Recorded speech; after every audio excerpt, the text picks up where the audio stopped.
সকাল থেকে রাজধানীর বিভিন্ন সড়কে দেখা দিয়েছে যানজট। আর এই বিষয়ে বিস্তারিত কিছু তথ্য আপনাদেরকে জানাতে চাই। দর্শক, আমাদের সহকর্মী ফয়সাল মাহমুদ আমাদের সঙ্গে যোগ দিচ্ছেন।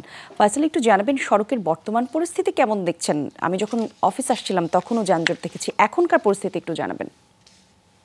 কলি, আপনারা জানেন যে কারফিউ শিথিল হওয়ার পর আজকে প্রথম কর্মদিবস, যার কারণে মূলত আজকে একসাথেই সকল মানুষ চলাচল করছেন বা বিভিন্ন অফিস আদালত যেহেতু আজকে খোলা হয়েছে কারফিউর পর প্রথম, যার কারণে সবাই কিন্তু একসাথে রাস্তায় বের হয়েছেন। ফলে গাড়ির চাপ যেমন তীব্র থেকে তীব্র হয়েছে, সেই সাথে আমরা দেখছি যে বেশ গাড়ি দুর্ভোগে বা জনগণও দুর্ভোগে পড়েছেন যানজটের কারণে।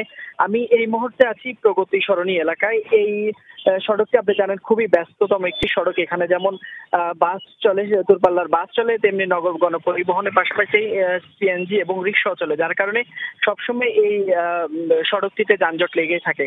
সে কারণেই বলা যায় যে এই সড়কটাতে খুবই ধীর গতিতে যান চলাচল করছে, যার ফলে বলা যায় যে মানুষের বেশ দুর্ভোগ পড়েছে। এছাড়াও আরেকটি বিষয় জানিয়ে রাখি যে কারফিউ চলার কারণে আমরা দেখছি যে রাজধানীর বিভিন্ন সড়কে এখনো পর্যন্ত আইন শৃঙ্খলা রক্ষাকারী বাহিনী এবং সামরিক বাহিনী বিভিন্ন চেকপোস্ট রয়েছে, তারা তল্লাশি করছেন বিভিন্ন জায়গায় জায়গায়, যার কারণে সেই সকল জায়গায়ও কিছুটা গাড়ির চাপ লক্ষ্য করা যাচ্ছে, যার কারণে গাড়ির ধীরগতির কারণে মূলত যানজটের তৈরি হয়েছে। এবং এখন পর্যন্ত বলা যায় যে সড়কে যেমন যান চলাচলের চাপ রয়েছে, যানবাহনের পরিমাণও খুব বেশি, ফলে সাধারণ মানুষের কিন্তু দুর্ভোগে পড়ছেন এবং বলা যায় যে ধন্যবাদ।